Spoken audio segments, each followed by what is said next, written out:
Hello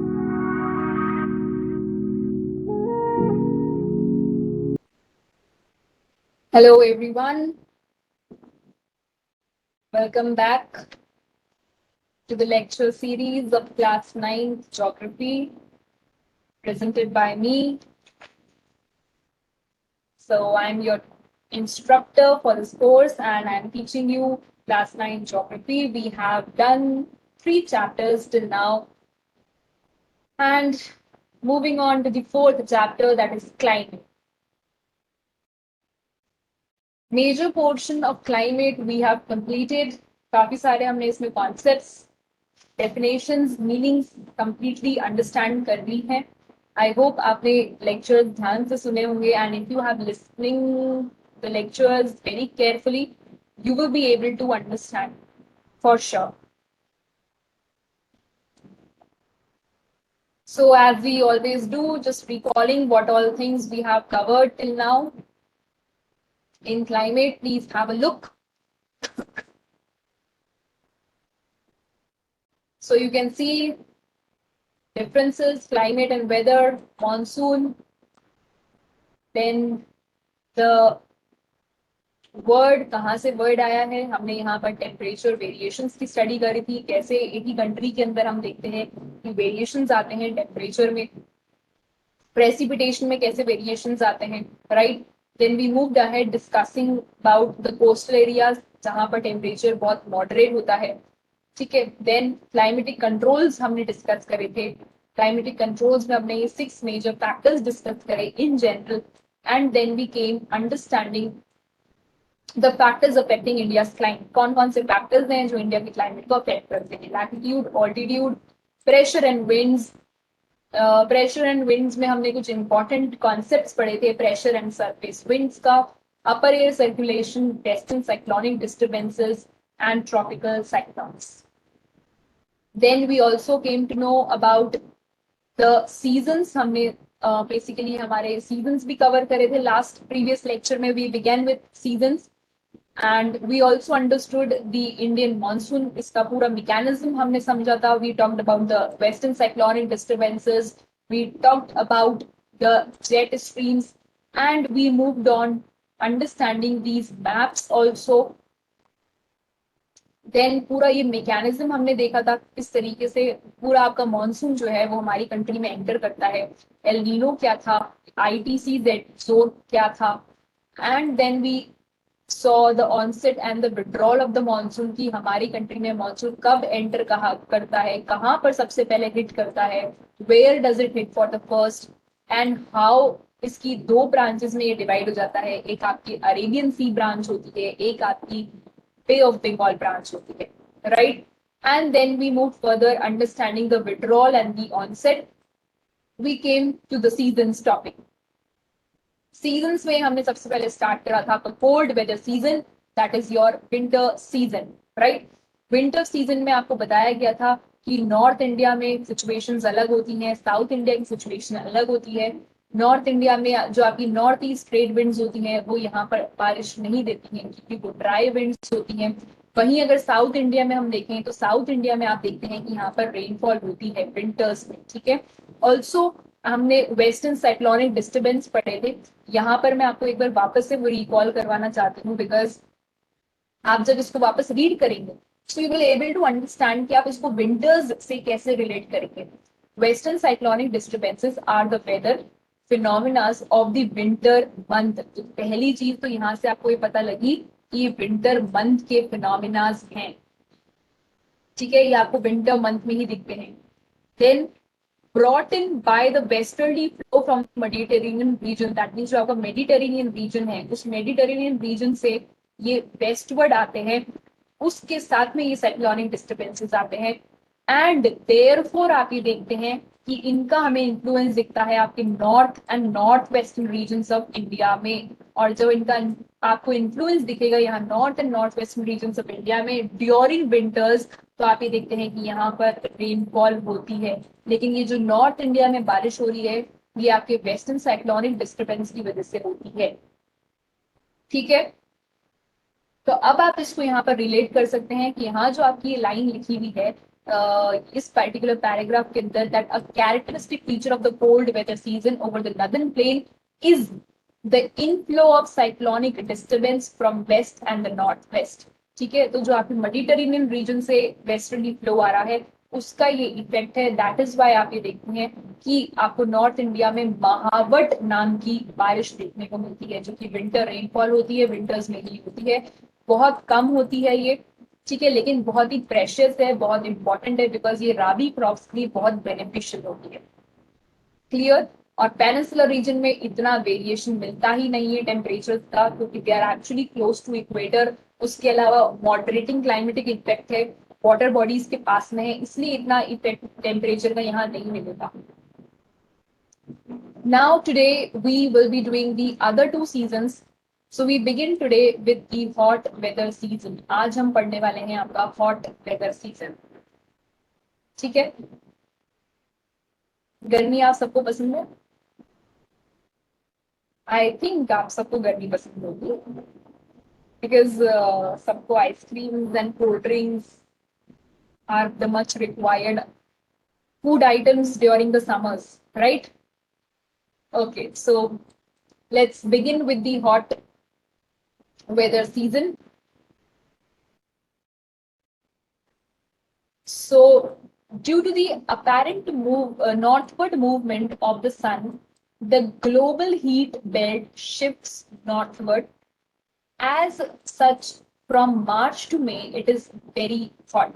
तो मार्च से मई का जो आपका टाइम होता है वो बहुत गर्म होता है। अब ये क्या बोल रहा है?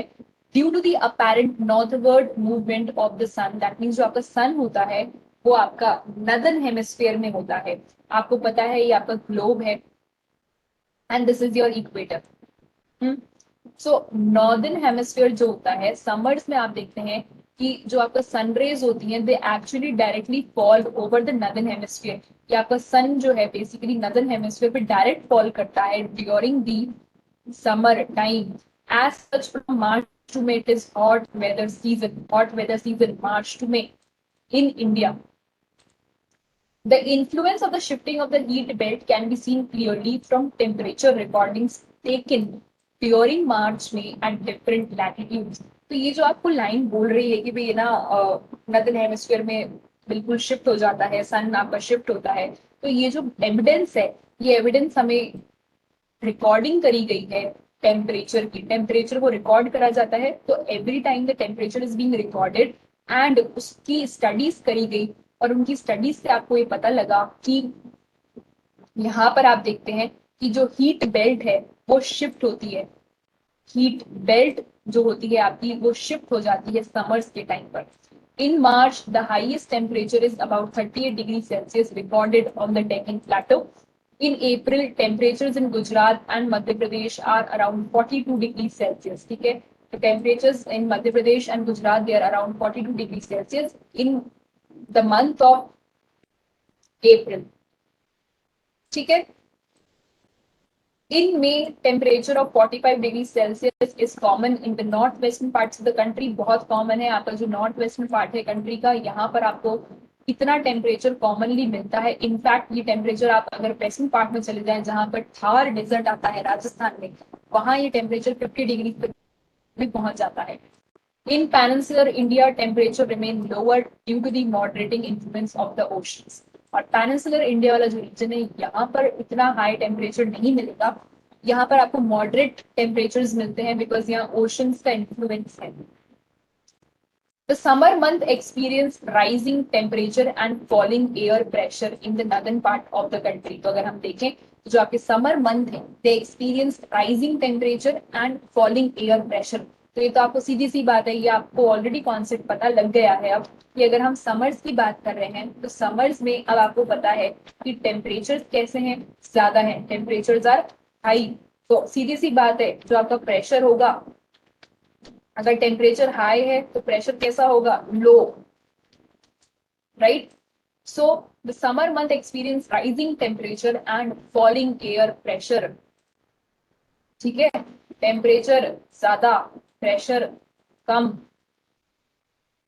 इन the northern part of the country. Towards the end of May, an elongated low pressure area develops in the region extending from the Thar Desert in the northwest to Patna and Chota Nagpur Plateau in the east and southeast. तो आप देखें तो पूरा जो आपका country है, पूरी country में आप ये देख सकते हैं कि elongated low pressure area develop हो जाता है, यानी कि ये पूरा का पूरा जो आपका रीजन है, यहाँ से लेके ये जो आपका पूरा रीजन होता है, ये एक elongated low pressure area develop करता है। यहाँ पर आपके क्या हो जाता है, लो प्रेशर एरिया डेवलप हो जाता है। ठीक है,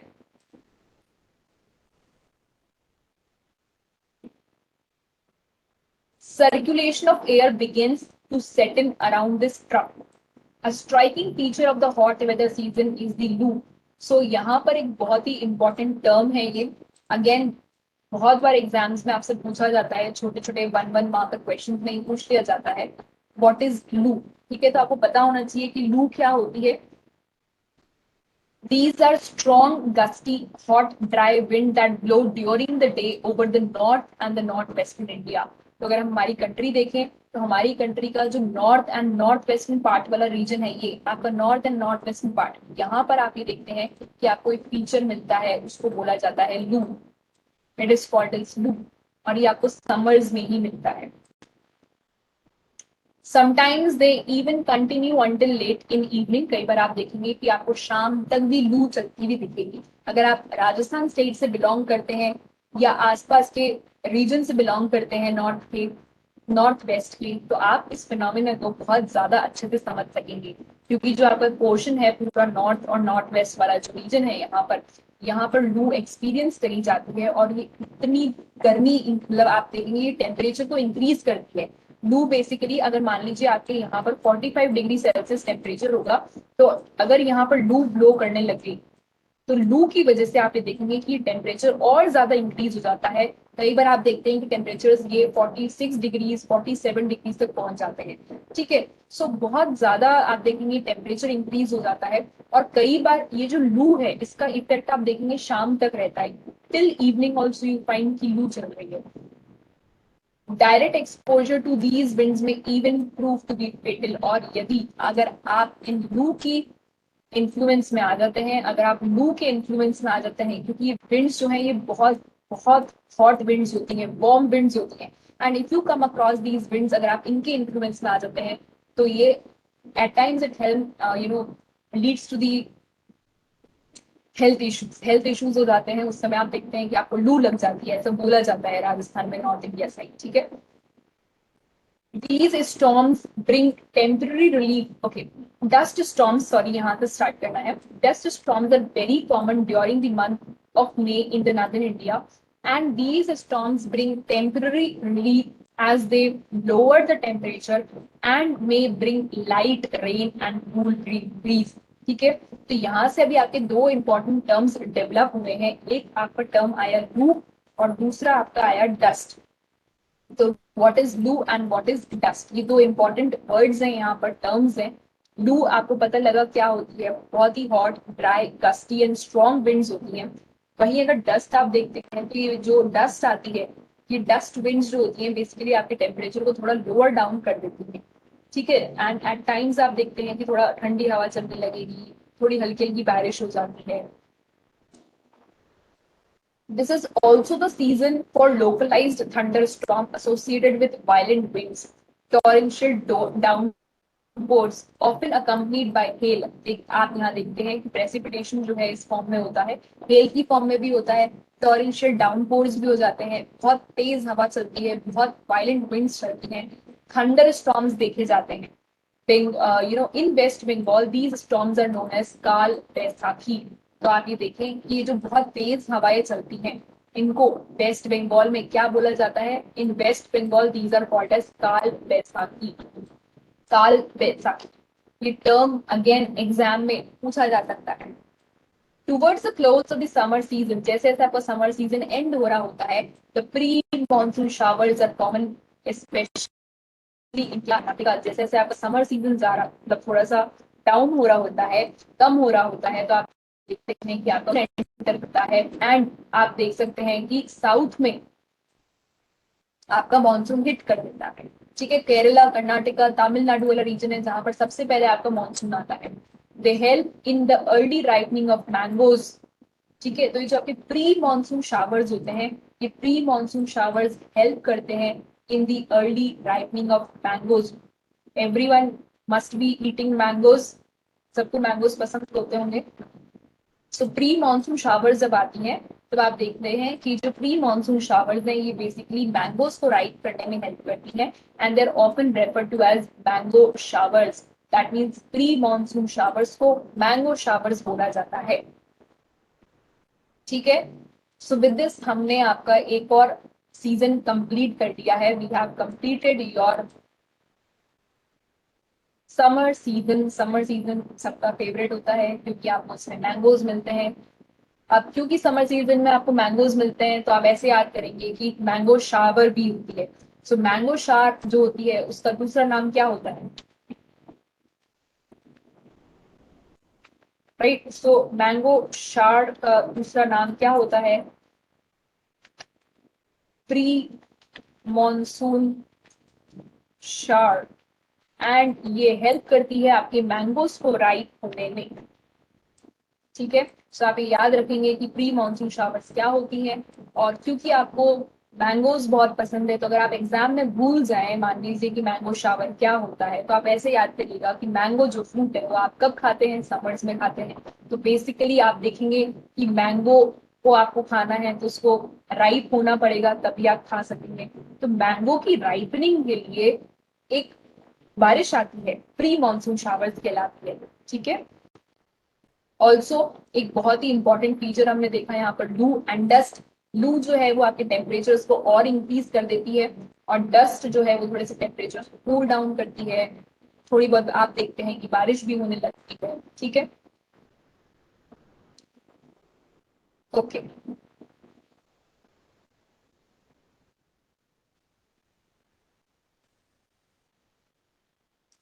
Now we move on to the next one, that is your advancing monsoon, the rainy season. अब हम आते हैं आपके advancing monsoon पर, that is your rainy season. By early June, the low pressure condition over the northern plain intensifies. ठीक है, तो ये आपको समझ में आ गया है कि यहाँ पर आपके नदन प्लेन्स पर लो प्रेशर कंडीशंस हैं, और लो प्रेशर कंडीशंस जून में आप देखते हैं कि बहुत ज्यादा इंटेंसिव हो जाती है, हेवी हो जाती है। बहुत ज्यादा यहाँ पर लो प्रेशर क्रिएट हो रखा होता है, बिकॉज नाउ अब हमें डिमांड है कि अब इस लो प्रेशर एरिया के अंदर बारिश आए। ठीक है, तो विंड्स यहाँ पर आए, मॉनसून विंड्स आनी चाहिए अब यहाँ पर। It attract the trade winds of the southern hemisphere. तो अब आपको पता है कि जो ट्रेड विंड्स हैं आपके सदर्न हेमिस्फीयर की, ये उन्हें अट्रैक्ट करता है। This is very very now clear to you कि सदर्न हेमिस्फीयर की जो ट्रेड विंड्स होती हैं, आपको पता है आपके दो हेमिस्फीयर होते हैं, एक आपका नदर्न हेमिस्फीयर होता है, एक सदर्न हेमिस्फीयर होता है। तो यहाँ से जब ये विंड्स मूव करती हैं, तो क्योंकि हमारी कंट्री में यहाँ पर आप देखते हैं कि लो प्रेशर एरिया क्रिएट हो चुका है, लो प्रेशर एरिया क्रिएट हो चुका है, तो ये बेसिकली विंड्स को अट्रैक्ट कर रहा है। तो ये विंड्स इक्वेटर को क्रॉस करती हैं और यहाँ पर ये ऐसे मूव करती हैं और इस लो प्रेशर एरिया तक ये पहुंच जाती है। ठीक है, आई होप आपको ये समझ में आ रहा होगा diagram. Okay, then we move ahead. These southeast trade winds originate over the warm subtropical areas of the southern oceans. So I already told you कि आपके नीचे जो winds आ रही हैं, they are southeasterly trade winds. I explained again to you. हम इसको वापस से एक बार समझते हैं बिकॉज ये कॉन्सेप्ट बहुत ज्यादा जरूरी है समझना। हमने ये मैप आपका देखा था एंड यहाँ पर मैंने आपको बताया था कि मान लीजिए ये आपका इक्वेटर है, this is your 0 degree equator, और 0 डिग्री इक्वेटर के साउथ में यहाँ पर आपके कौन सी विंड्स ब्लो कर रही हैं? These are your south east trade winds. इनको साउथ ईस्ट ट्रेड विंड्स क्यों बोला गया? बिकॉज इनका जो डायरेक्शन है वो साउथ ईस्ट डायरेक्शन है। अगर आप देखेंगे इनका direction, if you check out the direction, तो ये विंड्स जो है वो साउथ ईस्ट डायरेक्शन में ब्लो कर रही है। ठीक है, तो इसलिए आप ये देखते हैं कि इन विंड्स को क्या बोला जा रहा है? साउथ ईस्ट विंड्स बोला जा रहा है। और ये 0 डिग्री इक्वेटर से क्रॉस करती हैं, ऐसे मूव कर रही है ये। ठीक है, these winds are actually moving like this, और ये क्रॉस करती हैं इक्वेटर को। इक्वेटर को क्रॉस करने के बाद ये ऐसे मूव करने लगती है, they start moving like this. ठीक है, ये इस तरीके से मूव करती हैं। सो यहाँ पर जब ये आती हैं तब ये साउथ वेस्ट डायरेक्शन में हो जाती है, और जब ये यहाँ से ब्लो करती है साउथ से आती है सदर्न हेमिस्फीयर में, here they are south east trade winds. ठीक है, तो साउथ ईस्ट में इनका डायरेक्शन है फ्लो करने का, लेकिन जैसे ही आके इक्वेटर को क्रॉस करती हैं और इक्वेटर क्रॉस करके इनका डायरेक्शन चेंज हो जाता है। इनका डायरेक्शन कैसा हो गया, अब साउथ वेस्ट डायरेक्शन हो गया है। ठीक है,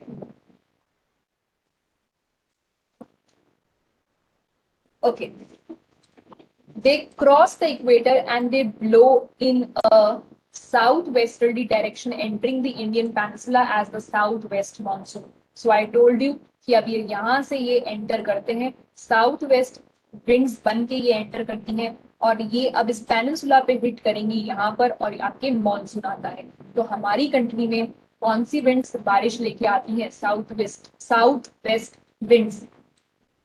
As these winds blow over the warm oceans, क्योंकि आपको पता है आपके यहाँ पर ओशन है, वाटर बॉडी है, तो ये विंड्स जो है बेसिकली ओशन बॉडी से मूव करती हैं।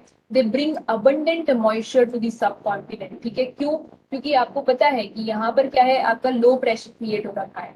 ठीक है, तो ये अंदर की तरफ मूव करेंगी, है ना, और यहाँ जो है आपके वाटर बॉडी है, तो ये मॉइस्चर लेके जा रही है, वाटर बॉडी के ऊपर से निकल रही है, तो ऊपर से जब निकल रही है तो ये वाटर बॉडी से मॉइस्चर ले रही है। मॉइस्चर कैसे ले रही है, इवेपोरेशन का प्रोसेस है ना, प्रोसेस ऑफ इवेपोरेशन। प्लीज छोटी छोटी चीजें हैं, ये आपको पता होनी चाहिए कि अगर ये हम कह रहे हैं कि विंड्स यहाँ से जा रही हैं और इन विंड्स में मॉइस्चर है, तो ये मॉइस्चर उनके पास आ कैसे रहा है, बिकॉज आपको पता है यहाँ पर क्या है, वाटर बॉडी है, तो वाटर बॉडी से क्या होता है, इवेपोरेशन हो रहा है, बिकॉज कंटिन्यूसली सन तो ओवरहेड है ही यहाँ पर, तो ये इवेपोरेशन का प्रोसेस हो रहा है, इवेपोरेशन हो रहा है, पानी भाप बन के ऊपर जा रहा है, और ये विंड्स आ रही हैं और ये विंड्स उस भाप को कैरी कर रही हैं और पेनिनसुलर इंडिया में हिट करती हैं। These winds are strong and they blow at an average velocity of 30 kilometers per hour. बहुत strong winds होती हैं, 30 किलोमीटर पर आवर की स्पीड से ये मूव करते हैं। With the exception of the extreme northwest, the monsoon winds cover the country in about a month. That means exception है north west region, आपका पूरा का पूरा ये जो आपका नॉर्थ वेस्ट रीजन है, यहाँ पर बारिश बहुत कम होती है, इतनी तेज बारिश नहीं होती है। लेकिन ये जो साउथ वेस्ट मानसून है आपका, ये साउथ वेस्ट मानसून विंड्स आपकी पूरी कंट्री को बारिश देती है, except the north west part, क्योंकि एक तो डेजर्ट रीजन है, प्लस यहाँ तक जैसे ही विंड्स पहुंचती हैं मॉइस्चर बिल्कुल खत्म हो जाता है, विंड्स के अंदर मॉइस्चर बचता ही नहीं है। ऑल्सो मॉइस्चर तो बचता नहीं है, वो तो है ही, उसके अलावा यहाँ कोई माउंटेन्स भी नहीं है कि जिनसे ये विंड्स जाकर के स्ट्राइक करें और बारिश हो जाए, बिकॉज आपको एक ऑल्टीट्यूड चाहिए जिससे कि विंड्स स्ट्राइक करें और बारिश हो। ठीक है,